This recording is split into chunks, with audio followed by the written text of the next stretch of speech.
ছিনতাইয়ের কথা বলবি তো? আমি নামাজ পড়ে বের হয়ে শুনে এসেছি। তার গায়ে কি কালো রঙের শার্ট ছিল? না তো, কালো শার্টের কথা কেউ তো বলেনি।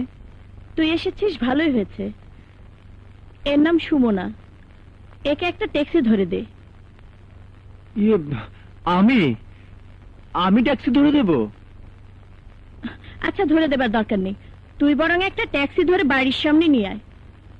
ইয়ে, কোথায় যাবেন আপনি? রকিয়া হলে। আপনার কি মাথা খারাপ হয়েছে নাকি? কেন, অসুবিধা কি? সে কথাই তো বলতে চেয়েছিলাম। কখন বেরিয়েছেন আপনি? সকালে। আর ফেরেননি? না। আপনার হল বন্ধ হয়ে গিয়েছে। কেন? ভার্সিটিতে দুপুরের পর থেকে প্রচন্ড গন্ডগোল। কর্তৃপক্ষ অনির্দিষ্টকালের জন্য ভার্সিটি বন্ধ করে দিয়েছে। সন্ধ্যার মধ্যে সমস্ত হল খালি করতে বলেছে। বলেন কি?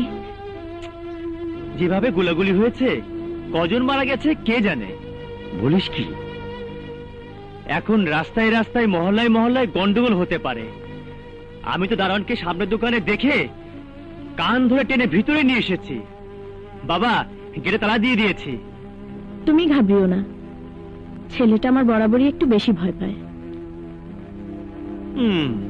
বলেছে তোমাকে? এত চিন্তা করছো কেন? হলে যদি ফিরতে না পারি কি হবে? বইপত্র, টাকা পয়সা সবই তো রুমে। এদিকে কোথায় এসেছিলে? আমার এক খালুর হার্ট অ্যাটাক হয়েছিল, তাকে দেখতে এসেছিলাম। তার মানে তোমার খালুর বাড়ি তো আশেপাশেই।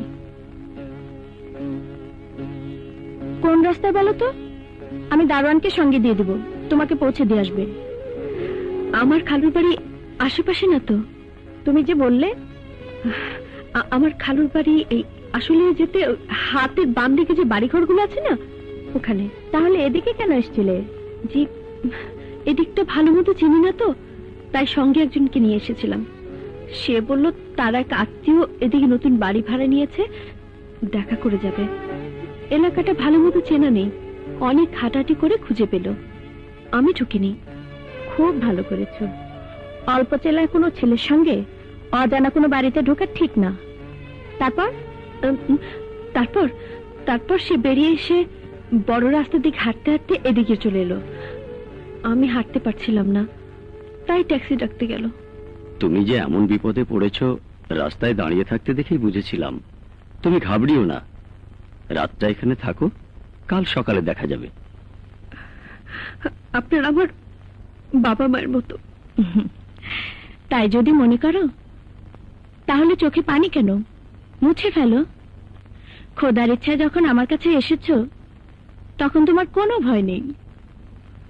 ওর ঘরটর ঠিক করে দাও হামিদের মা, আমি একটু জিরিয়ে আসি।